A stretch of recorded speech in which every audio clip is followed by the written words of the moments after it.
ऊस दरासाठी स्वाभिमानी शेतकरी संघटनेचे खासदार राजू शेट्टी यांच्या आंदोलनाला पाठिंबा देण्याची घोषणा शिवसेना पक्षप्रमुख उद्धव ठाकरे यांनी केली। ऊस दराच्या आंदोलनासाठी राजू शेट्टीने आधीच सरकारविरोधात एल्गार पुकारलाय।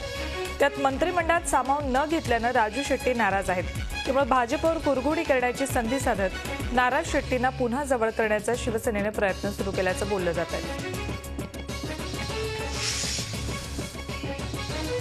मुख्यमंत्री देवेंद्र फडणवीस, सहकार मंत्री चंद्रकांत पाटील, केंद्रीय अर्थमंत्री अरुण जेटली यांची भेट घेणार आहेत। ऊसाच्या FRPचा प्रश्न मार्गी लागावा यासाठी मुख्यमंत्री केंद्राकडे आर्थिक मदतीची मागणी करणार आहेत। रेड टेप हे रेड कार्पेटमध्ये बदलण्यासाठी प्रयत्न करत आहोत अशी ग्वाही मुख्यमंत्री देवेंद्र फडणवीस यांनी दिली। मुंबईमध्ये आयोजित महाराष्ट्र इकॉनॉमिक समिटमध्ये ते बोलत होते। राज्याचा विकास जलद गतीनं व्हावा यासाठी विशेष प्रयत्न करत असल्याचंही त्यांनी सांगितलं।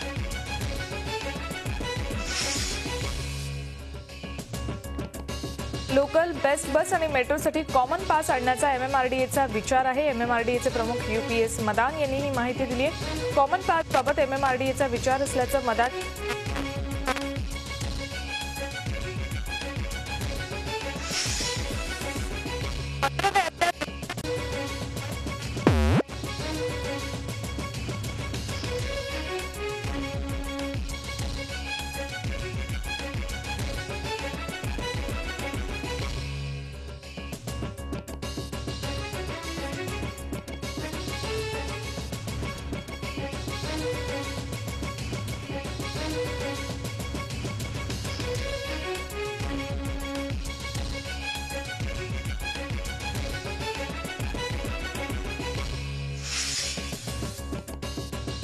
सिडकोतल्या वाढत्या भ्रष्टाचाराला चाप लावण्यासाठी सिडकोच्या दक्षता विभागानं एक नवी वेबसाईट सुरू केली आहे। या वेबसाईटवर नागरिकांना कोणत्याही कामाबाबत आणि अधिकाऱ्याबाबत तक्रार करणं शक्य होणार आहे। सिडकोच्या संकेतस्थळावर हे वेब पेज असणार असून सिडको कर्मचारी आणि अधिकारी यांनी लाचेची मागणी केल्यास नागरिकांना या वेबवर तक्रार नोंदवता येईल।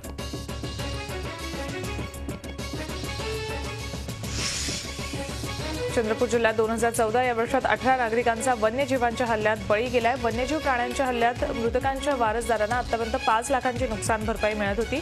ते 8 लाख केली जाण्याची घोषणा वनमंत्री सुधीर मुनगंटीवार यांनी चंद्रपुरात केली आहे। मनसेच्या 3 माजी आमदारांचा भाजपमधील प्रवेश मनसे कार्यकर्त्यांच्या चांगला जिव्हारी लागलेला दिसतोय। ठाण्यातल्या मनसे कार्यकर्त्यांनी भाजपच्या विरोधात पोस्टरबाजी सुरू केली आहे। भ्रष्ट आणि स्वार्थी नेत्यांची महाभरती अशा आशयाचं पोस्टर ठाणे महापालिका मुख्यालयासमोर लावण्यात आलंय। टोल विरोधात एकूणच वातावरण तापलेलं असताना भाजप आमदार आणि माजी मंत्री शोभाताई फडणवीस यांनी टोल बंद आंदोलनाची घोषणा केली आहे। नागपूर जिल्ह्यातल्या मनसर आणि बोरखेडे इथले टोल नाके बंद करण्यासाठी 21 जानेवारीला आंदोलन होणार आहे। येवला परिसरातील मांजरपाडा प्रकल्प मार्गी लावण्याचं आश्वासन जलसंपदा मंत्री गिरीश महाजन यांनी दिले। या भागाचा कायापालट करणारा मांजरपाडा प्रकल्प आहे। या प्रकल्पाची संपूर्ण माहिती घेतली असून संबंधित अधिकाऱ्यांची बैठक घेऊन कामाला चालना दिल्याची माहिती गिरीश महाजन यांनी दिली। नाशिक जिल्हा नियोजन समितीची बैठक जुलै महिन्यापासून रखडली होती। नव्या पालकमंत्र्यांच्या उपस्थितीत झालेल्या बैठकीत अधिकाऱ्यांचा गृहपाठ कमी पडला आणि प्रशासनाच्या अनागोंदी कारभारावर प्रकाश पडला। रेल्वे डब्यात ज्येष्ठ नागरिकांना सहज जागा उपलब्ध होईल यासाठी पावलं उचला अशी ताकीदच मुंबई उच्च न्यायालयानं रेल्वे प्रशासनाला दिली आहे। ज्येष्ठ नागरिकांना लोकलमध्ये बसण्यासाठी सहज आसनं उपलब्ध होतील असा नियमच केल्याचं रेल्वे प्रशासनानं सांगितलं। मात्र रेल्वे प्रशासन नियमाकडे जाणीवपूर्वक दुर्लक्ष करत आहे असे खडे बोल न्यायालयानं रेल्वे प्रशासनाला सुनावले। ठाणे ते सानपाडा दरम्यान प्रवास करणाऱ्या एका मुलाला 2 टीसींनी मारहाण केली। हा मुलगा फर्स्ट क्लासचं तिकीट नसतानाही फर्स्ट क्लासमधून प्रवास करत होता। त्यावरून टीसीने त्याला थेट चोपच दिला। एका प्रेक्षकानं व्हॉट्सअपच्या माध्यमातून हा प्रकार मोबाईलमध्ये टिपला आणि झी 24 तासकडे पाठवला। आरटीओ कार्यालयातून एजंटना हद्दपार करण्याचा विडा नवनियुक्त परिवहन आयुक्त महेश झगडे यांनी उचललाय। मात्र त्यांचा हा आदेश अजून तळापर्यंत पोहोचलेला दिसत नाही। पुण्याच्या प्रादेशिक परिवहन कार्यालयात अजूनही एजंट्सचा सुळसुळाट पाहायला मिळतोय। झी 24 तासनं घोटाळ्याचा पर्दाफाश केलेल्या मुंबई बँकेची चौकशी होणार असल्याची घोषणा सहकार राज्यमंत्री दादा भुसे यांनी केली आहे। सहकार विभागामार्फत ही चौकशी होणार आहे। सरकारनं यापूर्वीच्या अहवालांवर कारवाई करण्याचं सोडून आता पुन्हा चौकशीची घोषणा केल्यानं हा सर्व फार्स असल्याचं पुढे आलंय। मुंबईत मालाड परिसरात ओंकार अपार्टमेंटला मध्यरात्री आग लागली। या दुर्घटनेत कोणतीही जीवितहानी झाली नाही। बांधकाम सुरू असलेल्या इमारतीला आग लागली होती। अग्निशमन दलाच्या जवानांनी आग आटोक्यात आणली। वारंवार अशा घडणाऱ्या घटनांमुळे उंच इमारतीच्या सुरक्षेचा मुद्दा पुन्हा ऐरणीवर आला।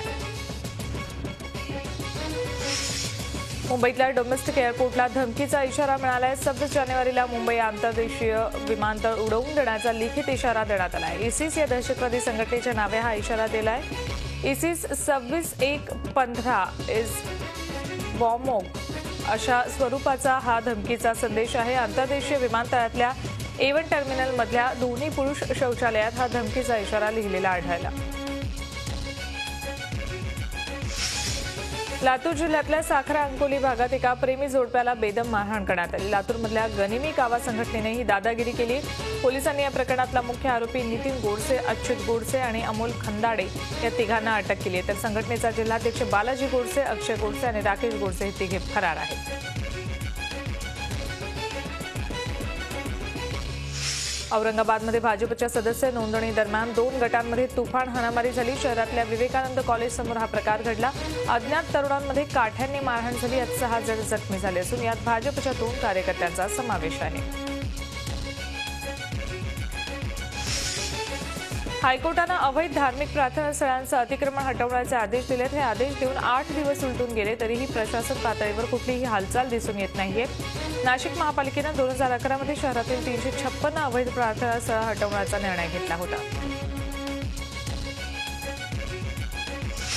भारतीय कम्युनिस्ट पार्टीचे माजी महासचिव आणि हंगामी पॉलिट ब्युरो सदस्य AB बर्धन यांची प्रकृती खालावल्यामुळे त्यांना नागपूरच्या एका खासगी रुग्णालयात दाखल करण्यात आले। 90 वर्षांच्या बर्धन यांचं MRI स्कॅन केल्यावर त्यांच्या मेंदूत रक्तस्राव झाल्याचं डॉक्टरांच्या निदर्शनास आलं। घाटकोपरमधील कामराजनगर इथे पूर्व द्रुतगती मार्गावर विचित्र अपघात झाला। यात एकूण 7 टॅक्सींचं नुकसान झालं असून 1 जण जखमी झालाय। जखमी झालेल्या परदेशी पाहुण्यांवर वेळीच उपचार करून त्यांचा जीव वाचवण्याचं महत्त्वपूर्ण काम रायगड जिल्ह्यातल्या पक्षीप्रेमींनी केलंय। 2 फ्लेमिंगो 20 तारेच्या स्पर्शामुळे जखमी झालेत। जागरूक ग्रामस्थांनी त्यांना वेळीच वनाधिकाऱ्यांच्या हवाली केलं। त्या दोघांच्या जीवाचा धोका आता टळलाय। बॉलिवूडचा ज्युनियर बी अर्थात अभिषेक बच्चननं आपला नवा फ्लॅट खरेदी केलाय। मुंबईतल्या वरळी भागातल्या स्कायलार्ट या 37 मजली टॉवरमध्ये अभिषेकनं हा फ्लॅट खरेदी केलाय। 3875 चौरस फूट या फ्लॅटची किंमत 41 कोटींहून अधिक असल्याचं सांगितलं जात आहे।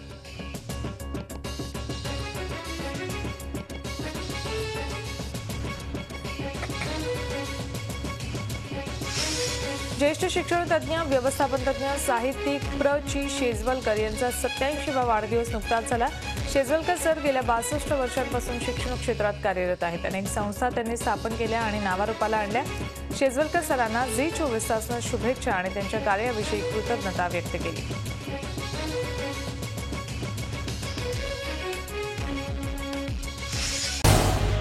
झी24 तास रहा एक पाऊल पुढे।